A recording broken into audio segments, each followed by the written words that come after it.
This is the Average Guy Network, and you have found Home Gadget Geeks, show number 334, recorded on November 16th, 2017.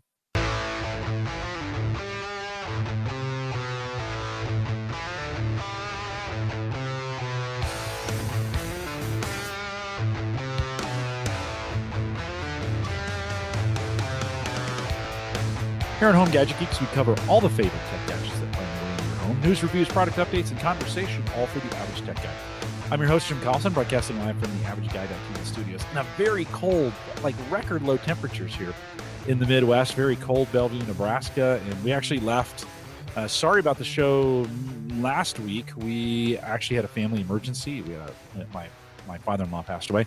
And so we headed out to Kentucky for the week, and I canceled the show. So I appreciate you guys. We did it on short notice. And so if you missed it for a week, sorry about that. But family comes first. That's what we do here. But man, a very chilly on our way to Kentucky last week. A very, very chilly start on Friday morning. And I think across the country, there were some record lows. So hopefully that's not a sign of things to come. Amber, you're in the D.C. area. Have you had, you've had beautiful weather there, I'm assuming, in Washington, D.C., right?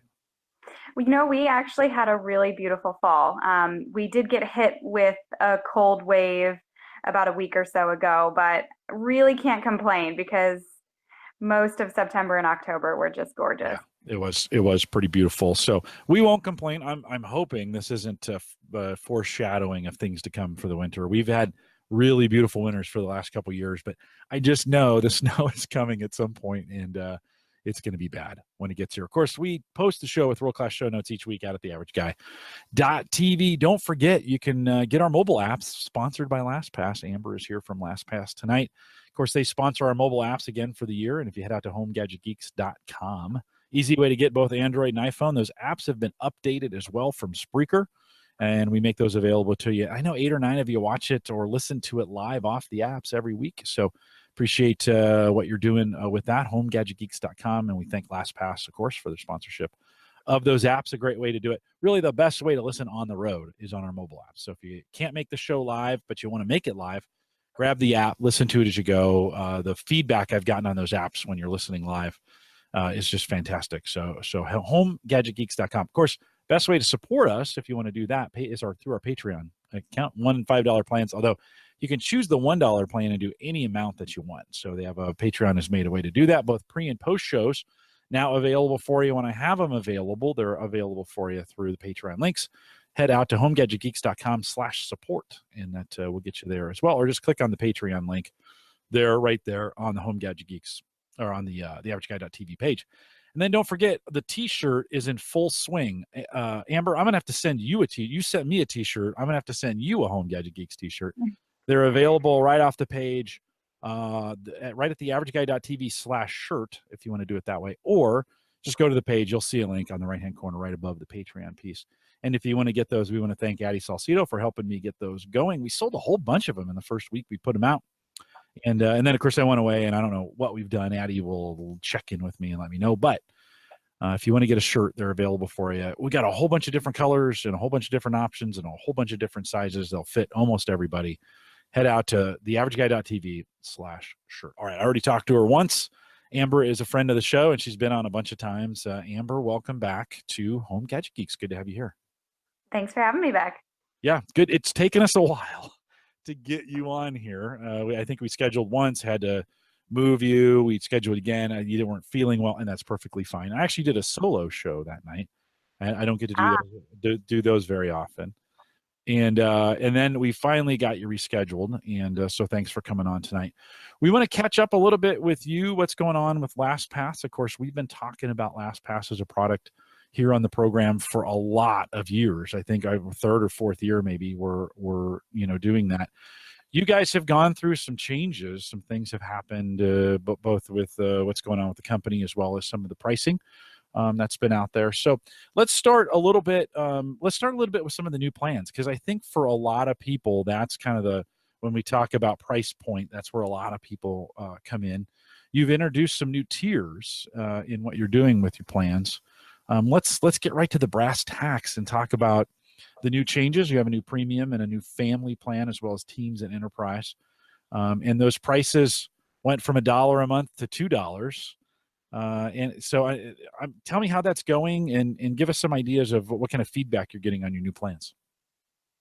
Sure. So, LastPass really had only had three versions for a really long time. It basically was, free, premium, and enterprise, which worked really well for us. We grew fast, and I think that at the time those tiers really did fit the needs of our base. But as we've grown the LastPass user base, as password management has become more popular as a solution for more types of users, we have found that we needed more plans to meet those needs. And we found a particular need for families.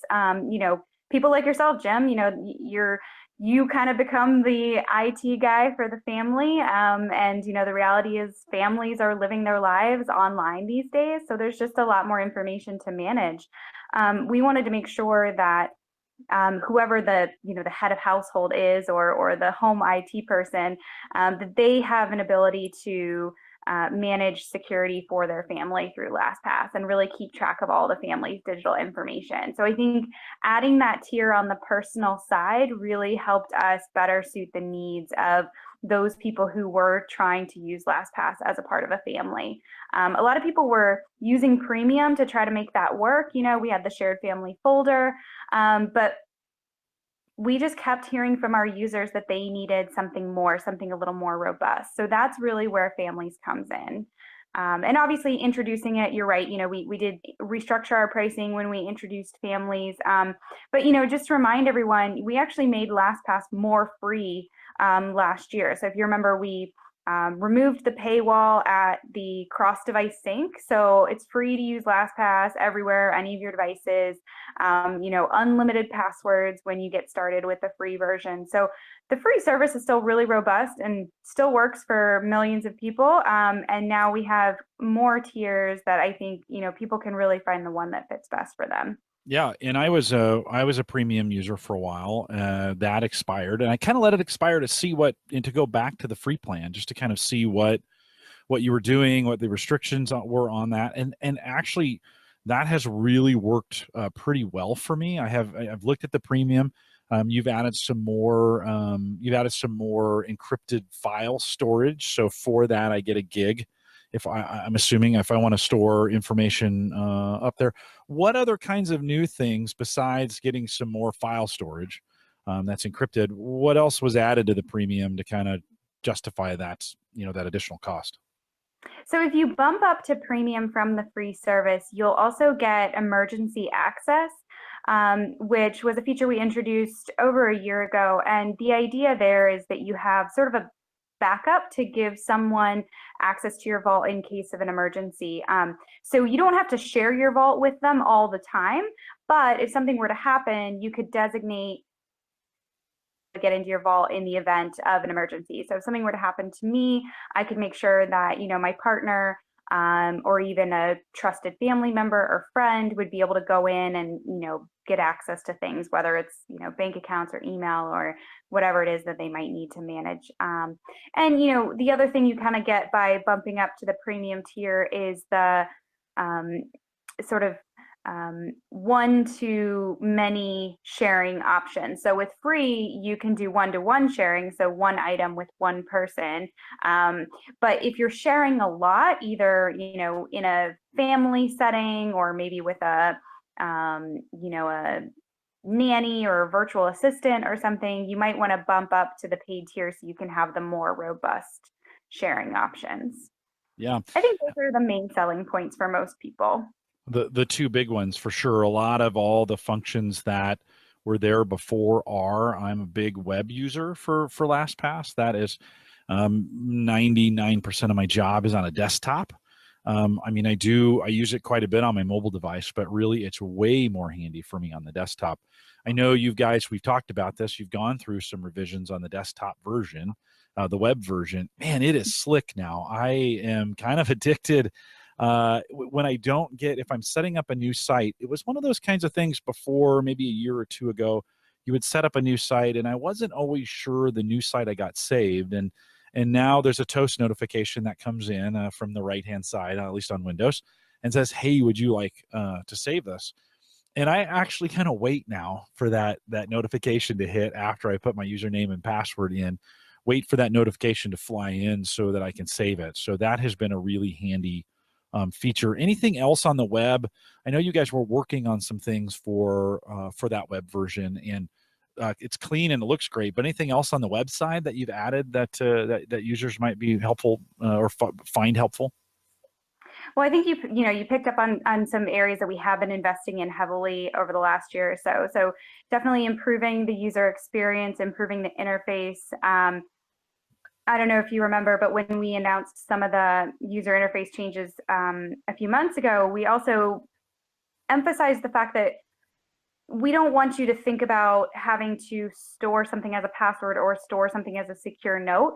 We want you to just store the type of information you need to, and then be able to save and fill it as you go. So, saving and filling your addresses, saving and filling your credit cards, rather than, oh, a form fill is something you can fill, but a secure note is not something you can fill. Now it's just sort of store the information you need to store, and then LastPass will intelligently pick up on where you might need to fill that information the next time. So I think overall, it's very subtle changes in the experience, but I think overall, our longtime users will find that, like you're saying, it's a little bit more of a delightful experience, and new users find it much more intuitive to just get started and see the value of a password manager, earlier in the experience. Yeah, no, it's that part has worked out pretty well for me. One of the things I've noticed, Amber, though, like some of the banking sites have gotten pretty tricky in all the different hoops they're jumping through, and sometimes it's, I think, with my Chase account, I want to say Bank of America, one of those, Bank of the West, one of those, where it's asking for a PIN and it tries to, LastPass will try to fill in the password. It'll recognize it as a password, but it's not getting the PIN in there, and I don't know if I'm saving those right, or I mean, I'm not saving those right. That would probably be the question. I may not be saving those right. Does it have the ability to recognize, and is it a challenge to recognize both username and password, and then in another section, recognize a PIN? Is that a function? Is that something that's really hard to do? Should that be working for me? So it is something that we are constantly focusing on, accuracy of the ability to read those pages and then fill the information. So yes, of course, as websites evolve, LastPass is going to have to evolve too and stay smart about, what it's detecting on the page. I think the other piece of it too, though, is sometimes you might just need to train LastPass, to about what it should see on the page. And to do that, we have this, I call it a super user feature. I think most people wouldn't use it, but it's sort of a hidden tool, we call it save all entered data. And you can find it in the extension menu. If you're on a site and you really need to use it.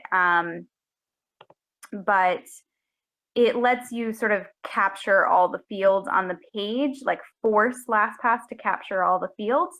So that way, if there's sort of an obscure field that it doesn't seem to be detecting, that's a way for it to pick up on it. So there's a article about it in our our user manual.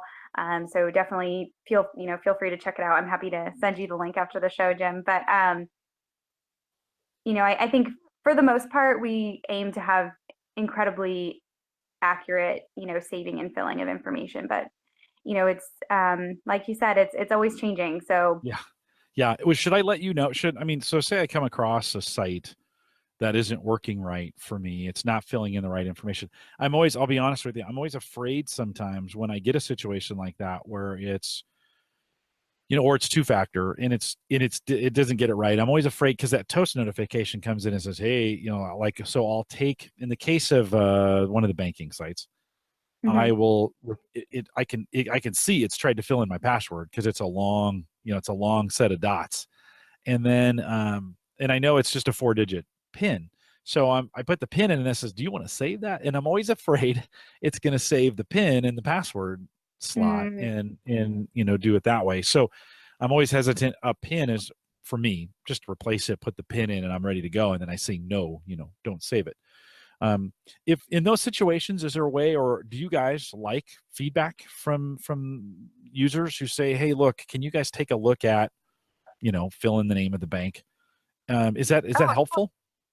Of course, yeah. I mean, I think we want to know if, I mean, especially if LastPass was working somewhere before and suddenly isn't offering the same experience. I mean, that's really helpful for us because that kind of feedback makes sure that, we're not only maintaining the LastPass experience, but continuing to make it better.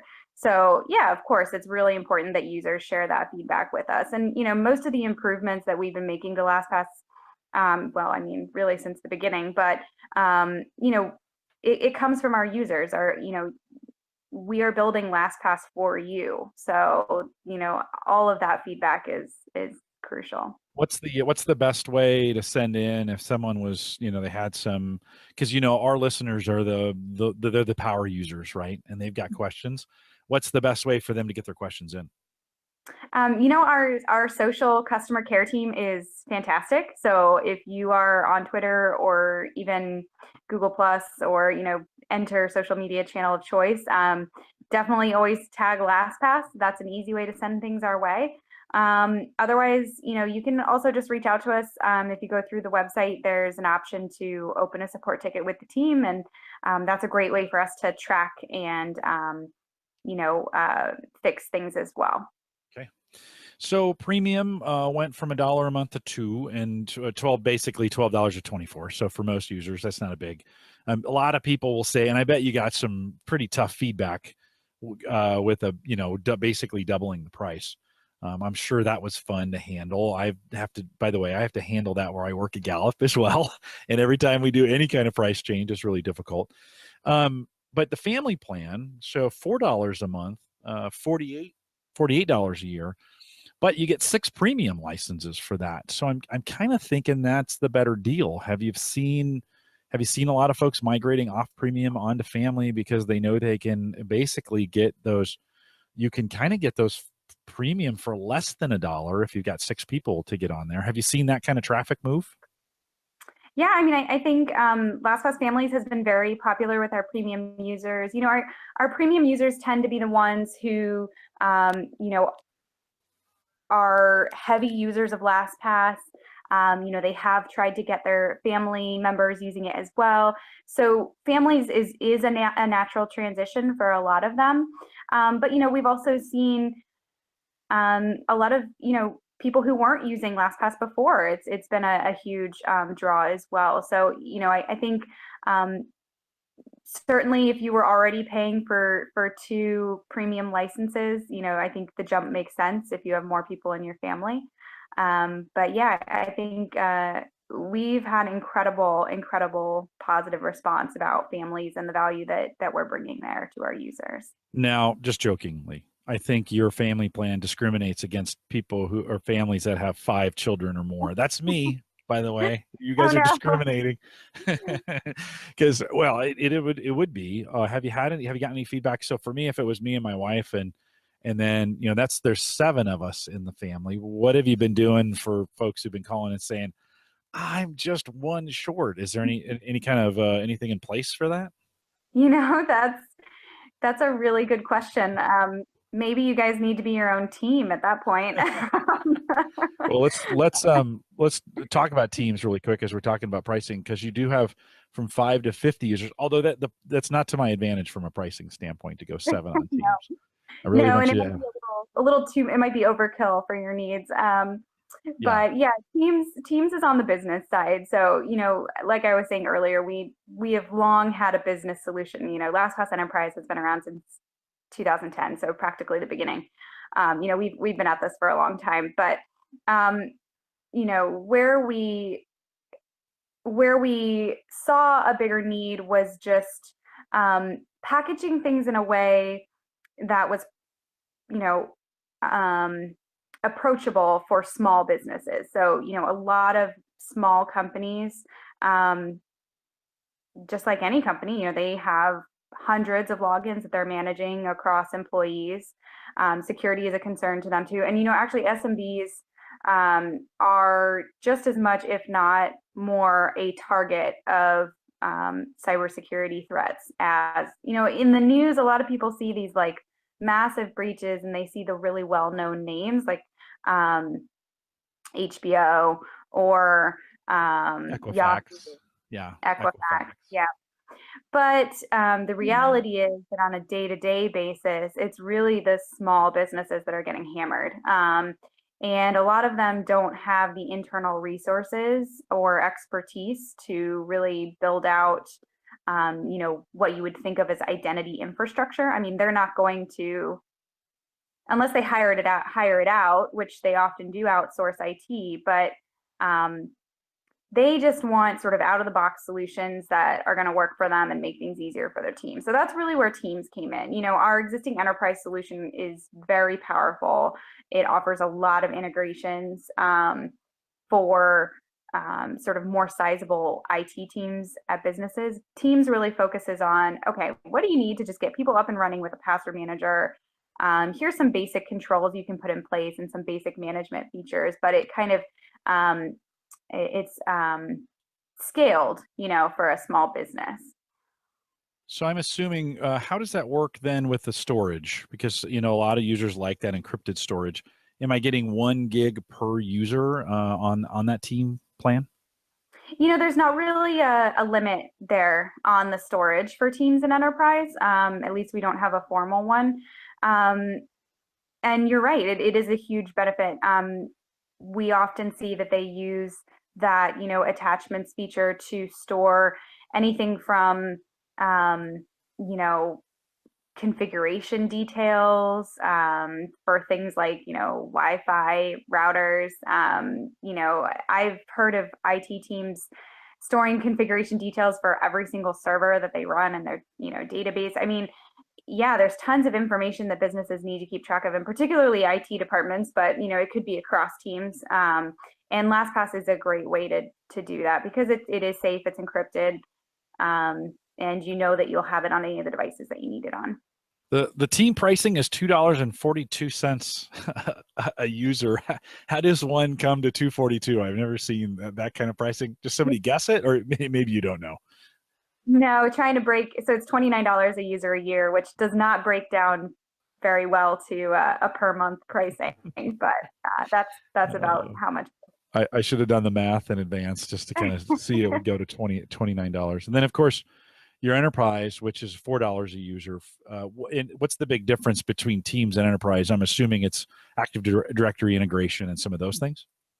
Yeah, it's great mention there. The we actually offer several automated user provisioning integrations. So if you're using Active Directory or in the cloud, if you're using Okta, we also have a custom provisioning API. So yeah, it's a lot more convenient for getting your employees on board to LastPass, and then obviously managing their user status based on whatever directory you have in your environment. But it goes a lot further than that too. I mean, Enterprise has 100+ policies that you can control at a pretty granular level.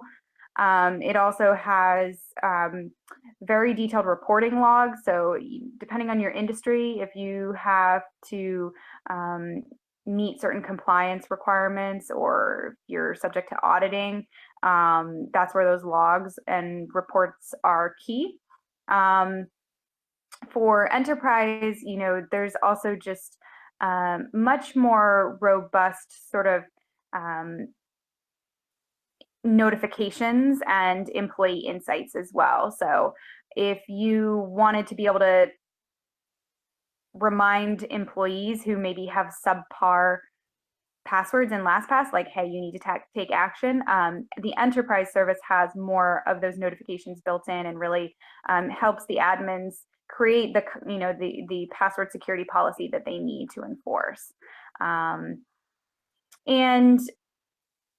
really, I think also the benefit of enterprise is just that you also kind of get that next tier of service with the LastPass team as well. So, I think for some of the brands that we support, having that sort of access to our team of experts who can really share best practices is really beneficial as well. Yeah, I have been. I'll be honest. Since we've been talking for years now, you and I, and every time we do this, I have to have a kind of a have to go back and check my percentage, and what have I done so far. And to be honest, I've gotten a lot better, mostly because it works a lot better than it used to at choosing that secure password from the very start. I used to have where I'd create a user account and then I'd put a standard password that I always use for everything because I knew it was going to ask me to verify it and I was going to have to log back in again. And so it was just easier. And I've really gotten good at just choosing, in the password fields, just generate it. And then I wait for that toast notification to pop in and save. And it has really helped me get that secure password from the get-go. Now I was just looking at my account. Every time we do this, I audit my account. I still have 15 right now accounts that are sharing that that password. So like I do every time after the show, I'll go out and look at those accounts. But even that with the security, kind of the security audit that you send me through, the ability to kind of see where are my matching passwords.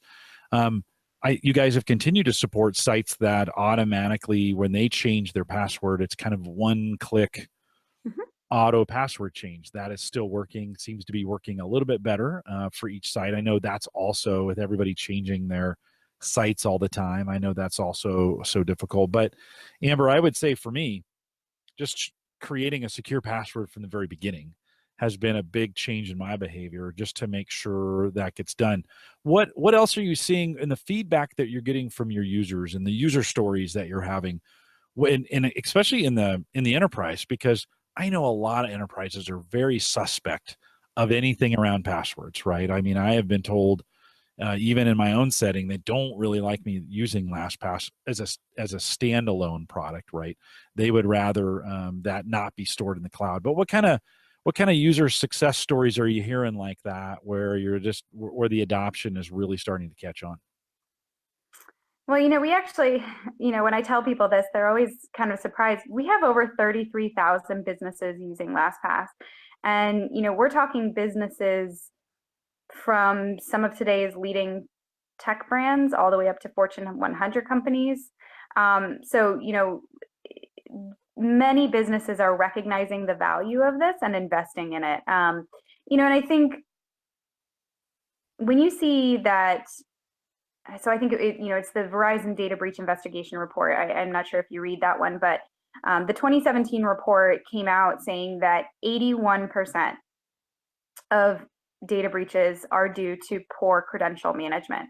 So that may be from weak passwords or reused passwords or passwords that are somehow stolen or compromised. That's incredible, 81%, especially when you think about the fact that passwords are one of the things that are fairly within the control of the company. I think we have this narrative that we've sort of been telling ourselves over the last couple of years that cyber criminals are just so savvy and they use such advanced techniques that you have to invest in all of this these sort of the latest solutions in order to guard against them, which of course you should.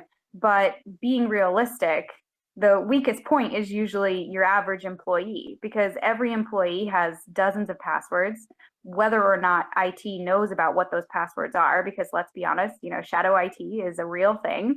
Employees bring their own apps into the workplace. They're going to do whatever is easiest for them to get their jobs done. And each of those entry points become a possible way for an attacker to get into the corporate network as well, or gain access to sensitive corporate information. So anyway, that's a long way of saying that a lot of businesses are now realizing, hey, if we can equip employees to better follow best practices in a way that doesn't slow them down from the way they want to do their jobs, like, hey, let's do that. And a lot of them are seeing LastPass as the answer there. Or other password management in general is really starting to fill that gap. Because LastPass, it becomes like a net. It captures everything that's being used in the workplace. You no longer have to go through this official process of IT approving use of an app, IT deploying an app, IT managing who has access to an app. Suddenly it's, okay, go out and use what you're going to use. But now IT knows what you're going to go out and use because it's all captured in the tool. And IT knows how good the passwords are that you are using for those tools. And IT can now mandate, 2FA of the password vault where all of those credentials are stored. So in general, it's a much better foundation for approaching security in the organization. So I think we've had tremendously positive feedback from industries, different sizes of business. This is a problem that everyone is trying to solve. And it might look different for a healthcare company versus a tech startup, but at the end of the day, they are meeting those same needs with LastPass. I know some enterprises are still suspicious of anything they don't control. Gavin in the chat room asked any options for on-prem storage. Basically, I set up kind of LastPass locally and be able to run it from there. Is that possible? So LastPass is built to be a cloud solution, and we see there being several advantages there. It's easier to maintain. It's much more convenient for the user. But really, we also believe that we have built a security model that is safe to operate LastPass in the cloud. So I think once you understand how that model works, it becomes a lot easier to trust LastPass. The analogy that I always use is think of your bank and safety deposit box, which honestly I'm not even sure how many people use safety deposit box anymore, but hopefully everyone listening understands that reference. So with a safety deposit box, essentially you have a mini vault that you put a bunch of stuff in, you lock it, and you leave it at the bank, and you walk away with the key. And so if you ever want to retrieve your stuff, you have to come back with that key. And it's all, it's protected in this massive bank. LastPass essentially follows the same model. The difference being like, we never have a copy of that key. And we can't even make a copy of that key even if we wanted to. So you truly are the only person who can come to our bank basically and take your safety deposit box out and then use that data when you're ready to. And as soon as you're done with it, it gets zipped back up, behind lock and key, and it comes back to LastPass in a form that, it's basically a mathematical representation of your data. It's not your data itself. So the mathematical representation of your data, it's an encrypted blob. We can't do anything with it. And in theory, someone who tried to break into LastPass wouldn't be able to do something with it either. And I think it does become a confusing message because we watch all of these hacks happening to all these other companies, and people say, well, can't that happen to LastPass? But again, it really comes back to that security model. The reality is most businesses out there are not encrypting data the way that we do. So when something bad happens to them, that's why you see the things in the news. We take a very different approach. And I think, like I said, once you understand that model, I think you can trust LastPass to protect your data. So LastPass and Android, fairly feature rich because it allows me to fill in some of those apps that you guys have a little bit more control. The iPhone has traditionally been very, very difficult for you guys to provide the service that we get on Android. I adapt around it just by going into the, go into the account, authenticate to it, grab the password, move it over to the app. I can use the browser to go right to the site, right? That kind of works for me. Has there been any changes on the iPhone side to make that better or easier? Or is that still kind of as you guys look at the user experience on the iPhone, is it pretty much just going to be that way forever? Well, I certainly don't want to predict the future of Apple. I think that we've seen a trend towards both platforms making things better for password managers. So I am very hopeful that the experience will continue to improve.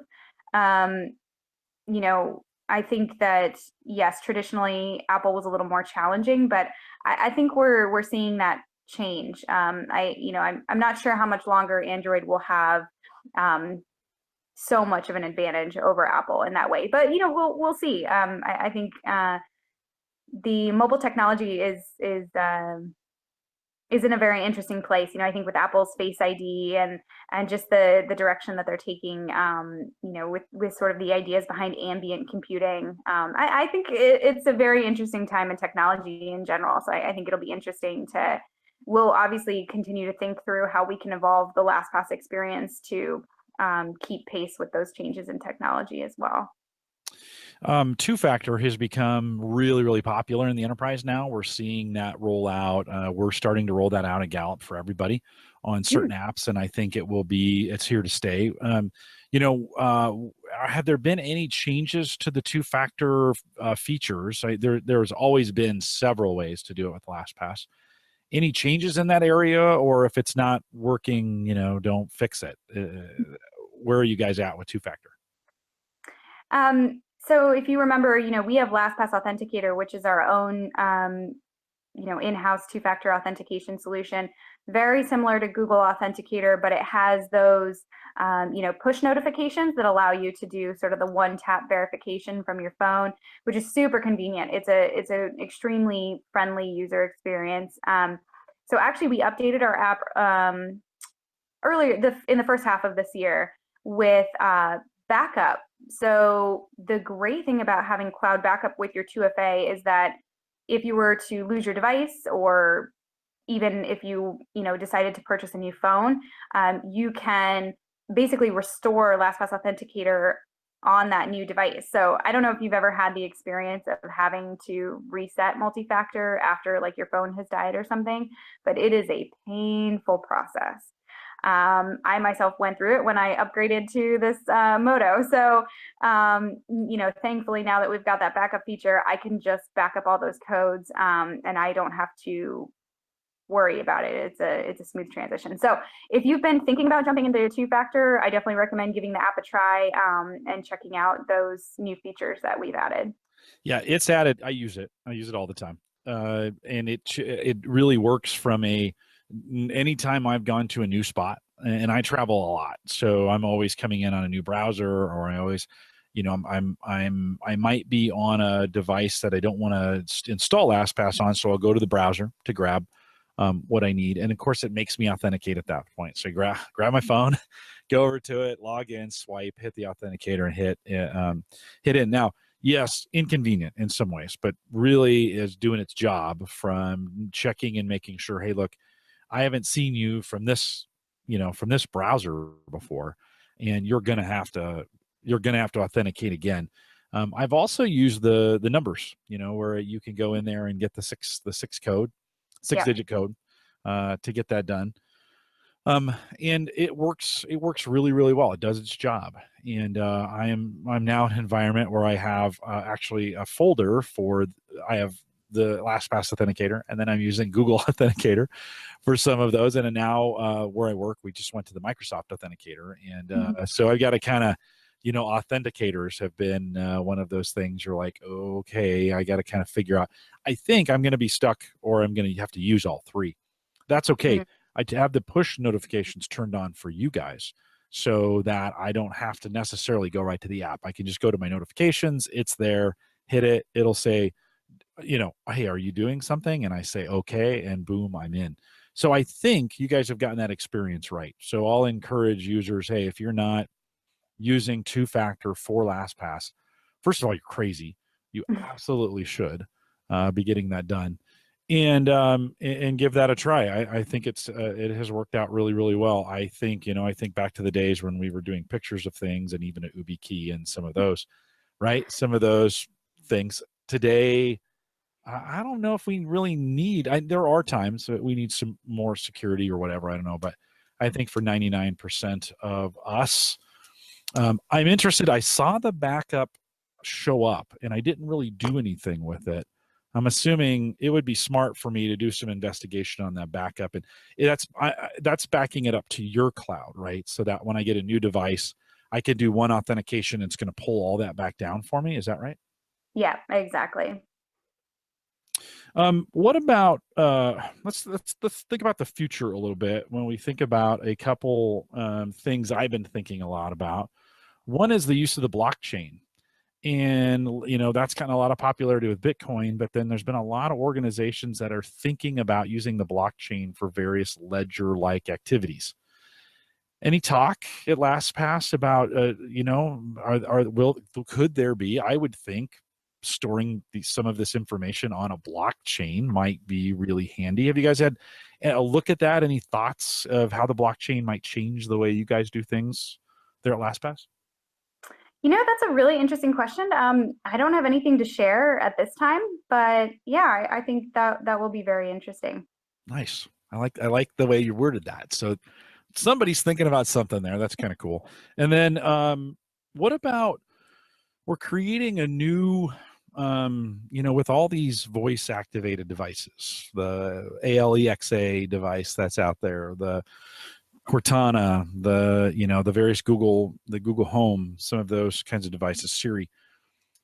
It's great they all work, but they don't our voices aren't necessarily very secure. Are you guys looking at and I mean they're very secure on a voice print, but so far there isn't all the security I've seen around those things require you to go back to the app.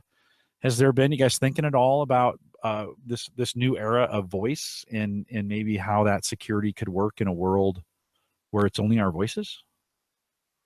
Um, You know, yeah, another very interesting question. I think that goes back to my comment earlier about, like I was saying, the rise in ambient computing and just what are the implications for that and how you interact with technology and how you expect it to interact with you. Um, I think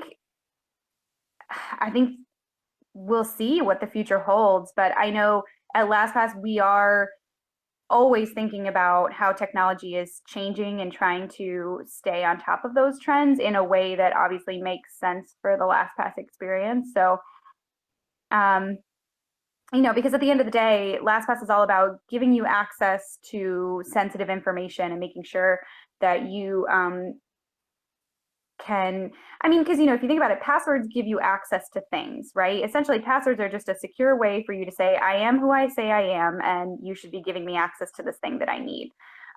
So LastPass essentially is just another gateway for you into your online information. So I think as that experience evolves in other areas of technology, LastPass, of course, will have to evolve as well to provide that great experience.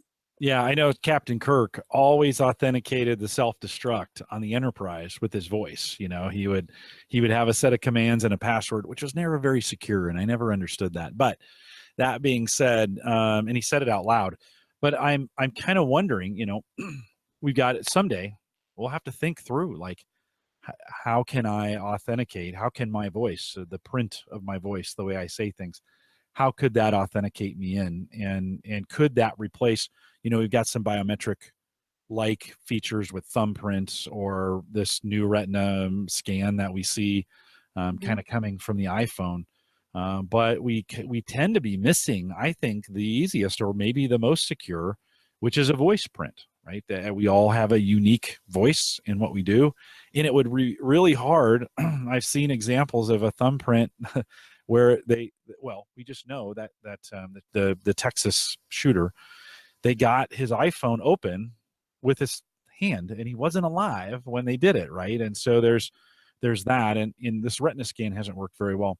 Just kind of thinking through like maybe some opportunities for some voice security for you guys as well. Gavin was out in the chat room asking, but going back to the enterprise conversation, when we think about system accounts or app accounts or those accounts that developers use to store and secure those those passwords that we have to use at the app level, the users never see them. Oftentimes they're shared, oftentimes they're in an enterprise environment. Are you guys handling those kind of app passwords, so to speak, behind the scenes for the enterprise folks? Yeah, I mean, if a team needs to manage it and they need to share it, we've found that they will put it in LastPass. I think it's it's much more secure, obviously, than most other places you're going to store that information. So, yeah, I think, I think, like I was saying earlier, IT teams really end up storing a diverse range of information in LastPass, whether it's in sort of our notes or as attachments, whatever it is, because LastPass at the business level also facilitates that secure team sharing. So, when you have privileged accounts, it's really important that people have access to them and that those people's access is as secure as possible. So yeah, that's a huge use case for LastPass as well.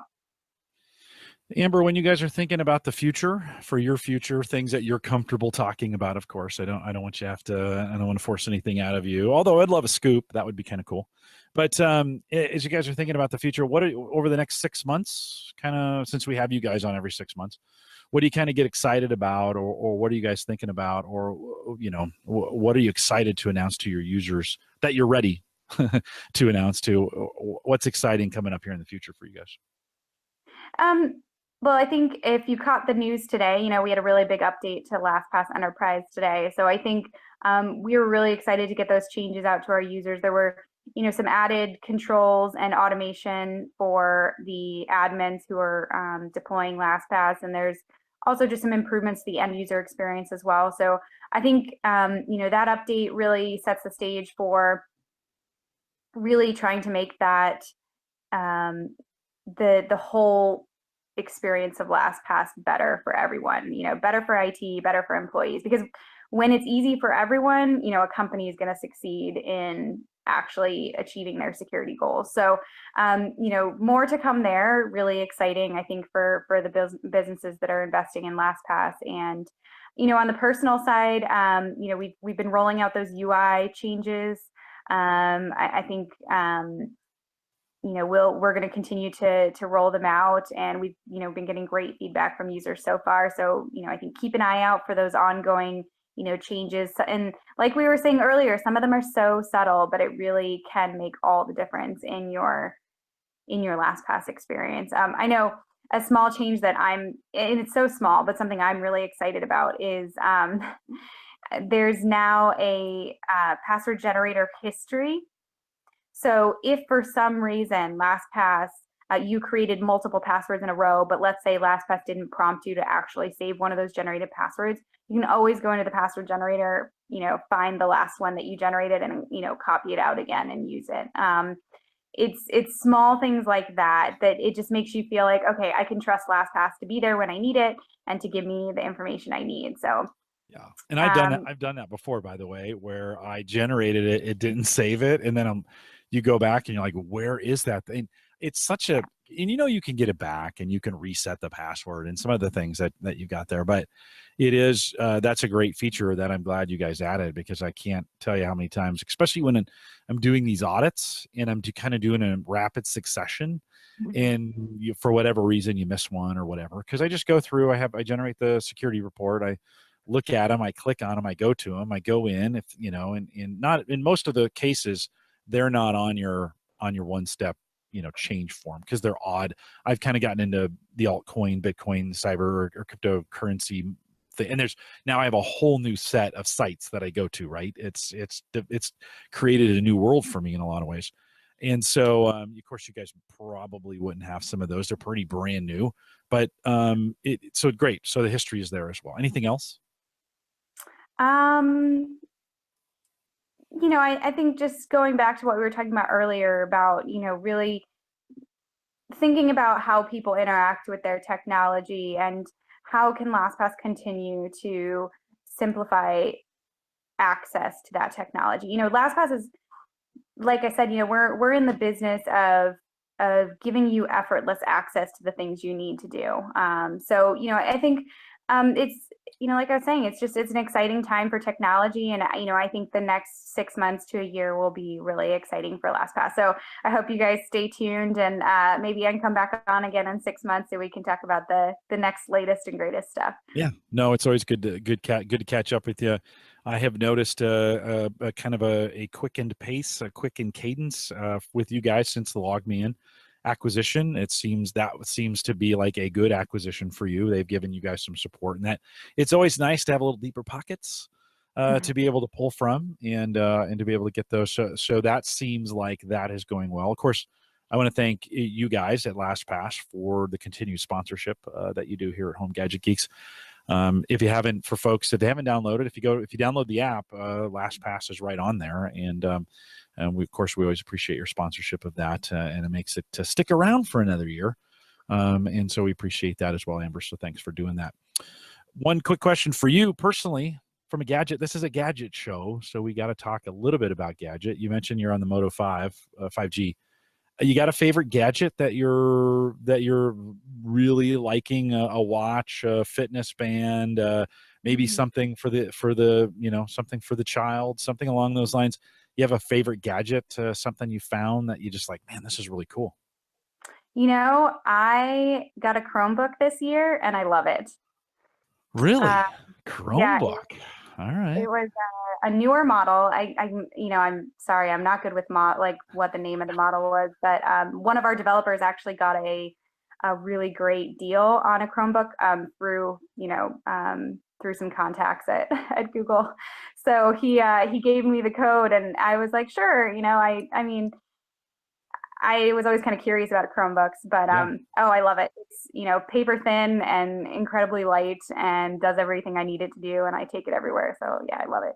Really? All right. And then, of course, LastPass works great in the Chrome browser. It does. Works on the Chromebook. Good. Well, I have not. That's one thing. Now, that's not just one thing, but that is the Chromebook. I've just never. I can't seem to get myself to purchase that. I guess maybe if there was a deal, it doesn't fit real well into my world, into my Windows dominated world. It doesn't fit really well. It'd work great. I'm sure it'd be fine when you're on the road, connected to a hotspot. Is it only Wi-Fi, or do you have LTE on it as well? I just do Wi-Fi. Okay. So you're dependent, just like everybody else. You're dependent on a Wi-Fi hotspot to be able to make it to kind of work out. I'm assuming mostly for email and web browsing purposes, or are you doing anything more beyond that? Are there apps there that support that, or for you, your job's a lot of email, I would imagine. Yeah, pretty much. Email, Netflix, the important things in life. uh, so no, I've enjoyed it. I agree with you. It's not something I probably would have purchased out of need, but because I had the opportunity to get one with a nice discount, it was very, very cool. Good. Well, you'll have to. Next time we have you back on in the spring, we'll have you report in, see if you're still using your Chromebook. And we've had lots of shows on Chromebook. We have Nathaniel Lindley who comes on from time to time, and they're using it in their district, and a lot of school districts are using Chromebooks to make it work. I always say, whatever works. Like if it works, use it. I think we've kind of gotten beyond this, the Apple Microsoft wars or Java.net wars that existed. I think we're down to a little bit more of kind of whatever works, and so it's a great opportunity for folks to give it a try. Amber, thank you for hanging on here. Let me wrap a few things up. Anything else that you want to share? Are we good? Did we get everything? Did I do a fair job of getting all those things that changed in there? Anything else that I missed? No, I mean you always have the good questions, so I feel like we covered a lot of what's happened over the last year or so, and as always, if you guys have any questions, Jim knows how to get in touch with me, so he can forward along anything. Otherwise, give LastPass a shout on social media. We're always happy to help as well. So hope you guys check it out, and if you're already using it, thanks, and hope you continue to enjoy it. Yeah, we had some questions that came in. Some of them were a little specific, and so I will probably just forward those. Amber, I will include you in an email, and we'll wrap those around so you can get those. But if you send them to jim@theaverageguy.tv, I'll wrap Amber in, and we can get you the right answer. If they're a little more technical, sometimes I'm not comfortable asking the question because I don't know what you're talking about, to be honest with you. So if you send those in, we'll wrap Amber in and get it done as well. Okay, Amber, hang tight for 1 second. Don't forget the AverageGuy.tv platform supported and run basically by Maple Grove Partners. So get secure, reliable, high-speed hosting from people that you know and you trust. Head over to Maple Grove Partners. Christian's got plans there that start as inexpensive as $10 a month. Great deal to get in. Really good for podcasters if you're doing that, because it's both web and media hosting. MapleGrovePartners.com gets it done. We have that Patreon link available for you if you want to financially support what we're doing here at Home Gadget Geeks. And I always appreciate it when you do it. We've got a bunch of guys and gals that are out there helping support the show. $1 to $5 gets you in, and there will be, just a hint, as we do the meetup this next fall here in Omaha, Patreon's going to be a part of how you guys help me get it done. So if you haven't started doing that yet, maybe it's time to jump in, theaverageguy.tv/support, or check on the Patreon link when you get out to the site. Don't forget that t-shirt link is right above it. So if you're interested in getting the Home Gadget first ever, and guys, once we do a shirt run for a while, we take it down. It's not coming back. You'll lose the very first. This could be the very first shirt. This could be a collector's item. Probably not, but it could be a collector's item someday. So head out there, theaverageguy.tv/support. And want to thank Addie for her work and helping me get that done. She's basically running the store for me. Amber, I wanted to sell t-shirts, but I hated the idea of being a t-shirt guy. Like the last thing I want to do on this planet is do t-shirts. So when I ran into Addie at Podcast Movement, by the way, you guys should really be out at Podcast Movement. But that being said, when I ran into her at Podcast Movement, she's like, well, I'm doing a t-shirt shop and it's super easy. And I'm like, good, you can run it for me. So Addie, it was so nice. Like you guys keep track of passwords. She keeps track of my t-shirts. So that's super good, Addie. Thanks for getting that done. Yeah. So Gavin just said, sorry, I apologize to all our Canadian listeners. We thought we had this tied up in Canada. And Gavin just said, he tried to order a shirt. It was, he got all his hopes up. So he got to the checkout when it said it doesn't ship to Canada.